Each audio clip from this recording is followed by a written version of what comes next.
Hello everyone, welcome back to my channel Nipa's creation. আশা করছি তোমরা সবাই খুব ভালো আছো আর আমিও খুব ভালো আছি। চলে এসেছি নতুন আরো একটি ভিডিও নিয়ে। তোমরা এই ভিডিওগুলো অনেকটাই ভালোবাসা দাও, অনেকে ভালোবাসো দেখতে প্রেগনেন্সি সাকসেস স্টোরি গুলো। তো আজকে অনেকদিন পরে তোমাদের সাথে একটা সাকসেস স্টোরি আমি শেয়ার করবো। আমি আজকে তোমাদের সাথে মৌসুমীর সাকসেস স্টোরি শেয়ার করবো তোমাদের সাথে। সে 1 বছর থেকে প্রেগনেন্সি প্ল্যানিং করছিল। তার কিন্তু 1 বছরের মধ্যে দুটোবার প্রেগনেন্সি এসছিল এবং সে দুটোবারই কিন্তু তার মিসক্যারেজ হয়ে গেছিল। আর আমরা কিন্তু অনেকেই জানি যারা প্রথমে একবার মিসক্যারেজ হয়ে যায়, মানে দ্বিতীয়বারও যদি হয়ে যায় আসলে পরে আমাদের কিন্তু প্রেগনেন্সি কনসিভ করার চান্স কিন্তু অনেকটাই কম থাকে। মানে কম থাকে বলতে আমরা কিন্তু মানে চেষ্টা করলেও কিন্তু খুব তাড়াতাড়ি কিন্তু সেই প্রেগনেন্সিটা মানে কনসিভ করতে পারি না। এরকম কিন্তু আজকাল অনেকের শরীরেই হচ্ছে যে প্রথম ধরো একটা বেবি এসছে, প্রথমবার মিসক্যারেজ হয়ে গেছে, সেকেন্ড বেবির জন্য সে প্ল্যানিং করছে, অথচ সেকেন্ড বেবি কিন্তু তার আসছে না।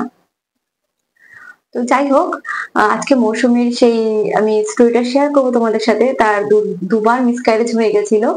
দুবার মিসক্যারেজ হওয়ার পর কিন্তু লাস্ট বার যে মলার প্রেগনেন্সি হচ্ছে আজকাল, আজকাল কেন সবসময় হয়ে থাকে সেটা মলার প্রেগনেন্সি, সেটা খুব আর্লি স্টেজে হয়। সেই প্রেগনেন্সিটা ওর হয়েছিল, তারপর কিন্তু ডিএনসি করাতে হয়েছে। ডিএনসি করালে কিন্তু আমরা জানি যে পিরিয়ডের ফ্লোটাও কিন্তু কিছু মাস কমে যায়। আর ডিএনসিটা কিন্তু খুব একটা পেইনফুল জিনিস, তারপরে কিন্তু বডিটাকে একটু রেস্টের দরকার।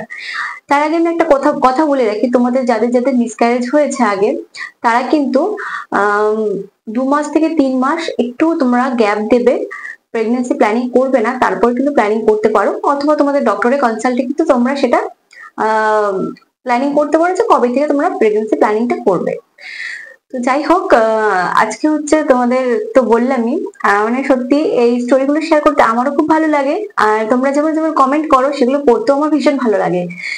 তো ওর হচ্ছে জুন মাসে, জুন না, ও সরি মে মাসে আমার সাথে যুক্ত হয়েছিল। মে মাসের 13 তারিখে মনে হয়, নাকি 16 তারিখে, জানি না ঠিক। আমি সাইডে মেনশন করে দেবো তোমাদেরকে স্ক্রিনশট গুলো, তাহলে তোমরা দেখলে বুঝতে পারবে ভালো করে। সে যুক্ত হয়েছিল আর সে কিন্তু একটা মাসের মধ্যে কিন্তু পজিটিভ রেজাল্ট পেয়ে গেছে। দুবার তিনবার অলরেডি মিসক্যারেজ হয়ে থাকে তাদের কিন্তু টিউবওয়েল ব্লকেজের একটা কিন্তু চান্স থাকে, মানে টিউব ব্লকের কিন্তু একটা চান্স থাকে, কারণ এতবার ডিএনসি করানো হয়, মিসক্যারেজ হয়, মানে সমস্ত জিনিসগুলো আমাদের বডিতে ইউট্রাসের ভিতরে হতে থাকে। এই জিনিসগুলো কিন্তু হতে হতে কিন্তু আমাদের টিউবে কিন্তু ব্লকের একটা চান্স থাকে, যে টিউবওয়েল ব্লকেজ এর একটা চান্স থাকে। তারপরে কিন্তু অনেকের ক্ষেত্রে সেটা হয়েছে যে টিউব ব্লক হয়ে গেছে, টেস্ট করানোর পরে দেখেছে। এর জন্য কিন্তু তারা সেকেন্ড বেবি যখন প্ল্যানিং করছে তারা, তখন কিন্তু সেটা আসছে না। আজকে কিন্তু আমার ভয়েসটা একটু হয়তো ফ্যাস ফ্যাসে শোনাচ্ছে, জানি না সাউন্ডে কি প্রবলেম হয়েছে। কংগ্রাচুলেশনস, সে এবং তার বেবি যেন খুব সুস্থ থাকে, ভালোভাবে তার সে যেন পৃথিবীতে আসতে পারে তার মায়ের কোল জুড়ে। আমি এটাই আশীর্বাদ করি তাকে। আর আমি ওর স্টোরিটা শেয়ার করছি ওর পারমিশন নিয়েই। আর অনেকটা দিন পরে শেয়ার করলাম তোমাদের সাথে, কারণ ও এখন ভালো আছে, ওর সমস্ত রিপোর্টসগুলো ঠিক আছে। আর একটা কথা তোমাদেরকে বলে রাখি যে এই মৌসুমি কিন্তু মানে আমার যে গলুসোনা আছে, তোমরা কিন্তু গলুসোনাকে অনেক ভালোবাসো। গলুসোনাকে কিন্তু একটা ড্রেস গিফট করেছে, তো আমি সেটাও তোমাদের সাথে একটা শর্ট ভিডিওতে শেয়ার করে দেব। তো থ্যাংক ইউ মৌসুমিকে আমার ছোট গলুর তরফ থেকে। মৌসুমির তরফ থেকে কিন্তু গলুর জন্য সেটা একটা ব্লেসিং, ভালোবেসে তাকে এটা দিয়েছে সেই জিনিসটা।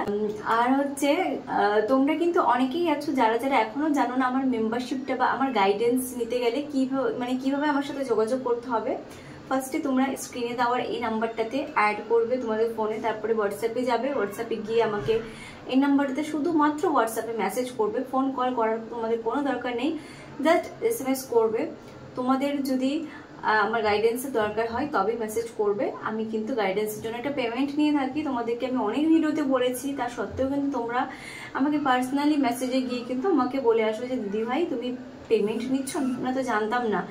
দেখো সবার একটা সময়ের মূল্য থাকে, আমারও সময়ের মূল্য আছে। আর আমি এই কাজটা যখন থেকে শুরু করেছি, যখন আমি প্রেগনেন্ট ছিলাম তখন থেকে আমি এই কাজটা শুরু করেছিলাম। ভিডিওটা শেয়ার করে তোমাদের সাথে আমারও খুব ভালো লাগছে। আর মৌসুমীর মতন আরো যারা যারা গাইডেন্সে আছো তারাও একদিন না একদিন ঠিক মা হবে, তোমরা কেউ টেনশন করবে না। সামনে পুজো আসছে, তোমরা পুজো নিয়ে অনেক প্ল্যানিং করো, কেনাকাটা করো, কোথায় ঘুরতে যাবে, সমস্ত কিছু এগুলো প্যান্ডেল হপিং, এগুলো সমস্ত কিছু কিন্তু সর্ট আউট করে রাখো যে কোথায় কোন দিন কি শাড়ি পরবে, কি ড্রেস পরবে, কোন চুড়িদার পরবে, প্রেগনেন্সি নিয়ে এগুলো নিয়ে কিন্তু এখন মাথা ঘামাবে না। জাস্ট তোমরা তোমাদের লাইফস্টাইলটাকে নর্মাল ভাবে সুন্দর করে তোমরা কিন্তু ঠিকঠাক করে চালিয়ে যাও। প্রতিদিন যেগুলো তোমাদের রুটিনের মধ্যে আছে এখন সেগুলো চালিয়ে যাও। তাছাড়া সবটা সময়ের উপরে ছেড়ে দাও, যে সময় যখন তোমাদের ঠিক সঠিক আসবে তোমরা কিন্তু ভালো রেজাল্ট পেয়ে যাবে। তো দেখা হচ্ছে পরের ভিডিওতে। সবাই ভালো থাকবে, সবাই সুস্থ থাকবে, সবাইকে বাই। আর যারা আজকে চ্যানেলে নতুন, আর চ্যানেলটিকে সাবস্ক্রাইব করে আমার চ্যানেলের পাশে থাকবে, সবাইকে টাটা।